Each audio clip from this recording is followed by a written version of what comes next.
Hello student, online classes में आपका स्वागत है। आज आपके सामने एक नया टॉपिक लेकर के आए हैं, भारत में खनिज तेल उत्पादक क्षेत्र। यानी आज आपका टॉपिक जो है तेल उत्पादक क्षेत्र, यानी भारत में कौन कौन से खनिज तेल उत्पादक क्षेत्र हैं, उनका क्या वितरण है, इनके संदर्भ में अध्ययन करेंगे। और इसके साथ साथ हम लोग कुछ नया चीज़ आज सीखेंगे। इसी के साथ साथ आज एक क्वेश्चन को भी हल कराएंगे और इस क्वेश्चन को इसी खनिज तेल के संदर्भ में भी पूरा जो है क्वेश्चन रहेगा, तो इसी के संदर्भ में हम लोग अध्ययन करेंगे। तो चलिए आज का विषय वस्तु स्टार्ट करते हैं। और बहुत ही इंटरेस्टिंग टॉपिक आज का है। एक साथ दो चीज़ों को एक साथ पढ़ेंगे, क्षेत्र भी पढ़ेंगे और एक क्वेश्चन भी है उसको साथ में हल करेंगे।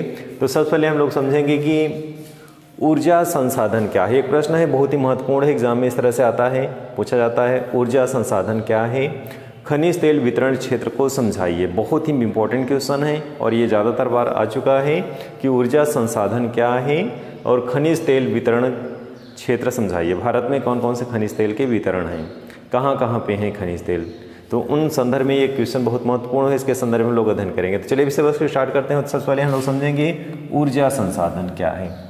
तो ऊर्जा संसाधन के संबंध में कि जिनके माध्यम से ऊर्जा की प्राप्ति होती है, जैसे क्या क्या है, तो पहले समझेंगे हम लोग। जिन पदार्थों से मनुष्य को कृषि, परिवहन, उद्योग तथा घरेलू आवश्यकताओं की पूर्ति के लिए ऊर्जा की प्राप्ति होती है। तो बहुत सरल तरीके से डियर स्टूडेंट, बहुत सरल तरीके से हम लोग समझेंगे कि जिन पदार्थों से, यानी जिन चीज़ों से, जिन पदार्थों से मनुष्य को क्या प्राप्त होती है, किसके लिए, कृषि के लिए, परिवहन के लिए और उद्योगों के लिए तथा घरेलू आवश्यकताओं की पूर्ति के लिए ऊर्जा की प्राप्ति होती है, उन्हें क्या कहते हैं, ऊर्जा या शक्ति संसाधन कहा जाता है। तो बहुत सिंपल तरीके से आपने समझा कि ऊर्जा संसाधन का क्या तात्पर्य है। अब इसी क्रम में समझेंगे कि इसका प्रोसेस क्या रहा है एंशिएंट टाइम में, मिडिवल टाइम में या वर्तमान समय में।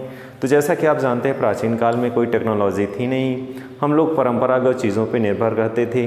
तो प्राचीन काल में जो व्यवस्था था उसमें लकड़ी, पशु शक्ति, मानव शक्ति का उपयोग किया जाता था। तो यानी प्राचीन काल में कोई तकनीकी के न होने की वजह से कोई प्रौद्योगिकी नहीं था।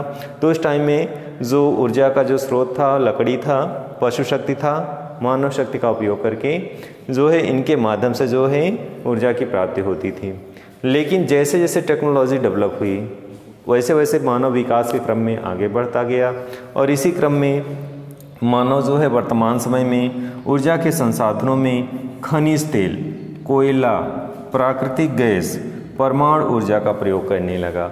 यानी कि भारत ही नहीं, पूरे वर्ल्ड लेवल पे मानव की जो विकास की जो क्रमिक विकास हुआ है, तो पहले जो है व्यक्ति श्रम के रूप में, मानव के रूप में, पशु के रूप में इन ऊर्जा को युक्त चीज़ों का उपयोग करता था। लेकिन जैसे जैसे प्रौद्योगिकी का विकास हुआ, जैसे जैसे नई नई टेक्नोलॉजी डेवलप हुई, वैसे वैसे मानव भी नित नए खोज करता गया और ऊर्जा के स्रोत भी बदलते गए। तो डियर स्टूडेंट, बहुत ही यहाँ पे समझ में आ गया होगा आपको, प्राचीन काल में जो लकड़ी, पशु, मानव शक्ति का उपयोग किया जाता था, लेकिन प्रौद्योगिकी के विकास के साथ साथ जैसे जैसे टेक्नोलॉजी डेवलप हुई वैसे वैसे ऊर्जा के संसाधन में भी परिवर्तन आता गया और मानव अब वर्तमान समय क्या यूज़ कर रहा है, तो खनिज तेल यूज़ कर रहा है, कोयला यूज़ कर रहा है और प्राकृतिक गैस यूज़ कर रहा है। लेकिन अब इससे भी आगे जा चुका है मानव, थर्ड स्टेप में पहुंच चुका है। अब कोयले के स्थान पे सोलर सिस्टम की, भूतापीय ऊर्जा की खोज, पवन ऊर्जा की खोज जो है, नई नई टेक्नोलॉजी जैसे जैसे विकसित हो रही है वैसे पुरानी परंपरागत चीज़ों को छोड़ता जा रहा है और नई नई चीज़ों को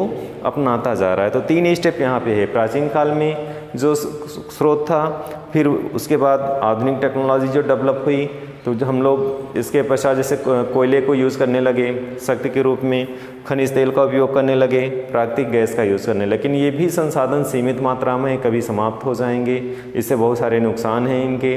तो इनके भी विकल्प के रूप में और ज़्यादा जब प्रौद्योगिकी की खोज हो गई तो अब हम लोग सोलर सिस्टम पे आ गए, यानी सौर ऊर्जा का उपयोग करने लगे, भूतापीय ऊर्जा का उपयोग करने लगे, परमाणु ऊर्जा का उपयोग करने लगे। तो ये तीन स्टेप है ये, यानी इस तरह से ऊर्जा के जो परंपरागत थे, गैर परंपरागत थे, इनमें भी परिवर्तन आ गया है।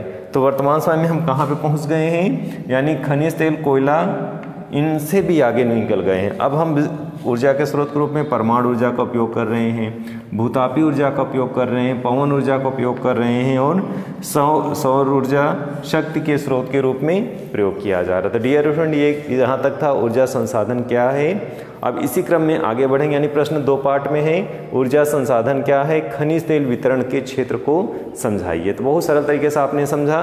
कभी ये ऊर्जा संसाधन क्या है, 3 स्टेप में आपने समझा किस तरह से प्राचीन काल में कैसा था। फिर उसके पश्चात जैसे जैसे टेक्नोलॉजी डेवलप हुई, मानव किस तरह से खनिज तेल कोयला का यूज़ करते हुए ऊर्जा शक्ति के रूप में प्राप्त कर रहा था। लेकिन उससे भी ज़्यादा आगे हम लोग आ चुके हैं। अब हम लोग जो है तीसरी कह सकते हैं कि इस स्टेज पे हम लोग हैं। अब हम लोग परमाणु ऊर्जा का यूज़ कर रहे हैं, भूतापी ऊर्जा का यूज़ कर रहे हैं, पवन ऊर्जा का यूज़ कर रहे हैं, सौर ऊर्जा का यूज़ कर रहे हैं। तो यानी मानव जो है इस कड़ी में आगे पहुंच चुका है कि अब जो है तीसरे स्तर पे हम लोग उपयोग कर रहे हैं और इस तरह से ये ऊर्जा के शक्ति के रूप में ये स्रोत या साधन माने गए हैं। डियर स्टूडेंट, इस तरह से अब ऊर्जा के संसाधन क्या है इसके संदर्भ में आपने अध्ययन किया। अगले स्टेप में जो क्वेश्चन है, खनिज तेल वितरण क्षेत्र क्या है भारत में, इनके संदर्भ में अध्ययन करेंगे। तो ये भी बहुत ही इंटरेस्टिंग टॉपिक है और इसको 3 वर्गों में हम लोग डिवाइड किए हैं। सबसे पहले हम लोग समझेंगे 3 वर्ग क्या क्या हैं। तो भारत में खनिज तेल का जो क्षेत्र मुख्य रूप से 3 वर्गों में है। पहला है असम तेल क्षेत्र, दूसरा है गुजरात तेल क्षेत्र और तीसरा है अपतटीय तेल क्षेत्र। बहुत ही इजी तरीके से समझेंगे। अपतटीय मतलब जो द्वीपों में है, क्षेत्र स्थलीय क्षेत्र से दूर है, जहाँ पे तटीय एरिया नहीं है, तो उनके संदर्भ में हम लोग अध्ययन करेंगे। तो बहुत ही महत्वपूर्ण टॉपिक है। पहले हम लोग अध्ययन करेंगे असम तेल क्षेत्र। असम तेल क्षेत्र में सबसे महत्वपूर्ण क्या है, डिगबोई तेल क्षेत्र। अब डिगबोई तेल क्षेत्र को क्या माना जाता है, सबसे पुराना, इसको ध्यान रखेंगे, बहुत ही महत्वपूर्ण बिंदु है यहाँ पे कि डिगबोई तेल क्षेत्र भारत का सबसे पुराना तेल क्षेत्र है। ये बहुत ही महत्वपूर्ण है और ये इसकी खोज ब्रिटिश काल में हुई थी। किसके काल में हुई थी, ब्रिटिश काल में। तो डियर स्टूडेंट, इसको ध्यान रखेंगे कि सबसे पुराना तेल क्षेत्र कौन सा है, डिगबोई तेल क्षेत्र, और ये किस काल में खोज हुई थी, इसकी ब्रिटिश काल में हुई थी। इसी क्रम में आगे हम लोग बढ़ेंगे। यह क्षेत्र जो है टीपम पहाड़ियों से पूर्वोत्तर में लखीमपुर तक विस्तृत है। तो टीपम पहाड़ियाँ हैं वहाँ पे, टीपम पहाड़ियाँ, तो टीपम पहाड़ियों से पूर्वोत्तर में लखीमपुर तक ये विस्तृत है। इसी क्रम में आगे बढ़ेंगे। नेक्स्ट स्टेप में असम का ही दूसरा जो क्षेत्र है सुरमा नदी घाटी तेल क्षेत्र है। सुरमा नदी घाटी तेल क्षेत्र कभी कभी इस तरह से विकल्प में आता है। सुरमा नदी घाटी तेल क्षेत्र किसके लिए, कहाँ पे है, असम में है। इसी क्रम में है बदरपुर, पथरीला, मसीमपुर। ये प्रमुख तेल क्षेत्र किसके हैं, सुरमा घाटी के। बदरपुर है, पथरीला है और मसीमपुर है। नेक्स्ट स्टूडेंट, इसी क्रम में आगे बढ़ते हैं। अगला है नाहरकटिया, ये भी असम का ही महत्वपूर्ण तेल क्षेत्र है। और नेक्स्ट है हुगरी जल मोरेन तेल क्षेत्र। तो इस तरह से असम के ये 4 बहुत ही महत्वपूर्ण तेल क्षेत्र हैं। डिगबोई है, सुरमा घाटी नदी तेल क्षेत्र है, नाहरकटिया है और हुगरी जल मोरेन तेल क्षेत्र है। डियर स्टूडेंट, सेकंड स्टेप पे हम लोग चलेंगे गुजरात तेल क्षेत्र में। गुजरात तेल क्षेत्र में इसमें भी इस तरह से विकल्पी क्वेश्चन आते हैं, जैसे अंकलेश्वर कहाँ पे है, अंकलेश्वर किस लिए प्रसिद्ध है। तो इस तरह से प्रश्न को घुमा करके विकल्पी क्वेश्चन पूछता है। तो आप जानते रहें अंकलेश्वर कहाँ पे है, गुजरात में है। अब ये नर्मदा नदी घाटी में स्थित है। ये तेल क्षेत्र कहाँ पे है, नर्मदा नदी घाटी में स्थित है। नेक्स्ट स्टेप में चलते हैं अहमदाबाद का कलोल तेल क्षेत्र। तो सेकंड है क्या है, अहमदाबाद का कलोल तेल क्षेत्र। नेक्स्ट है खंभात या लूनेज तेल क्षेत्र। तो ये खंभात की खाड़ी में उत्तरी सिरे पर स्थित है। इसका नाम खंभात या फिर लूनेज तेल क्षेत्र के नाम से जाना जाता है, जो बड़ौदा के 60 किलोमीटर पश्चिम में बाड़सर में ये इसकी अवस्थिति है। बड़ौदा से 60 किलोमीटर पश्चिम में बाड़सर में इसकी अवस्थिति है। डियर स्टूडेंट, ये 2 महत्वपूर्ण बिंदु थे। पहला था असम तेल क्षेत्र, दूसरा है गुजरात तेल क्षेत्र। अब हम लोग चलते हैं अपतटीय तेल क्षेत्र, जो जिनका तटीय क्षेत्रों में जो नहीं है। कुछ तो तटीय क्षेत्रों में तेल क्षेत्र हैं, कुएं हैं जहाँ से तेल खनिज तेल को निकाला जाता है। जो द्वीपों में है, यानी तटीय क्षेत्रों से दूर हट करके हैं, उन्हें कहा जाता है अपतटीय तेल क्षेत्र। छोटे छोटे कहीं द्वीप हैं, उनसे भी निकाला जा रहा है या बहुत दूर पे हैं, तटीय क्षेत्रों में नहीं हैं, तो उन्हें नाम दिया गया अपतटीय तेल क्षेत्र। तो तीसरे स्टेप में अपतटीय तेल क्षेत्र है, इसमें हम लोग अध्ययन करेंगे। तो पहला है मुंबई हाई। पहला क्या आ गया, अपतटीय तेल क्षेत्र में पहला क्या आएगा, मुंबई हाई। ये तीसरे स्टेप में इसको याद इस तरह से रखेंगे कि अपतटीय तेल क्षेत्र कौन से हैं। कभी कभी ऐसे भी आ जाता है अपतटीय तेल क्षेत्र को दर्शाएं, तो इसको जानते रहें। तो क्या है ये मुंबई हाई, मुंबई के निकट अरब सागर में। तो इस तरह से मुंबई के निकट अरब सागर में है और देश का ये सबसे बड़ा उत्पादक तेल क्षेत्र है। इसको याद रखेंगे डियर स्टूडेंट, ये बहुत ही महत्वपूर्ण बिंदु है कि देश का सबसे बड़ा उत्पादक तेल क्षेत्र क्या है, मुंबई हाई है, जो 60% से अधिक जो है ये भारत में जितना भी उत्पादन होता है तेल उसमें 60% से अधिक यहाँ पे उत्पादन होता है। तो ये बहुत महत्वपूर्ण बिंदु, इसको याद रखेंगे।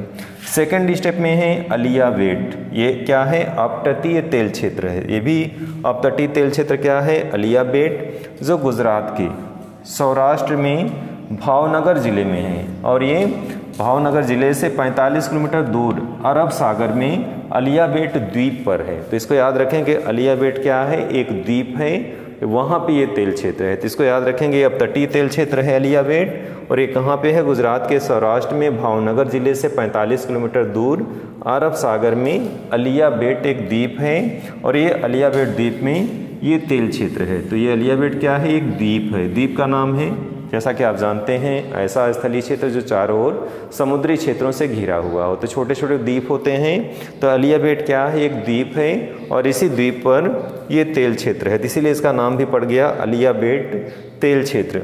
नेक्स्ट है बेसिन तेल क्षेत्र। बेसिन तेल क्षेत्र ये मुंबई हाई के दक्षिण में है।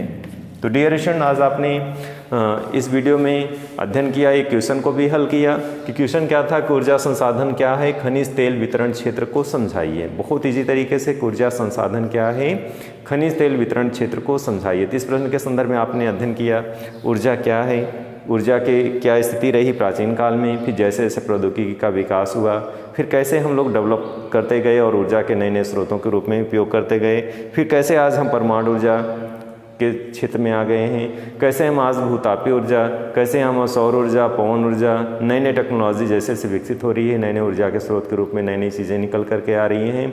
तो इस तरह से ऊर्जा के स्रोत के रूप में आपने अध्ययन किया। सेकंड स्टेप में भारत में खनिज तेल क्षेत्र कौन कौन से हैं, उनके क्या स्वरूप हैं, किन स्टेप में कौन से अपतटीय तेल क्षेत्र हैं, कौन से ऐसे हैं जो स्थलीय क्षेत्रों में हैं। इस तरह से आपने अध्ययन किया, जिसके 3 जो आपके मुख्य बिंदु थे, असम तेल क्षेत्र, गुजरात तेल क्षेत्र और अपतटीय तेल क्षेत्र। तो इसके संदर्भ में आपने बहुत ही सरल तरीके से अध्ययन किया। डियर स्टूडेंट, आज की वीडियो में बस इतना ही, नई वीडियो में फिर से मिलेंगे, तब तक के लिए धन्यवाद।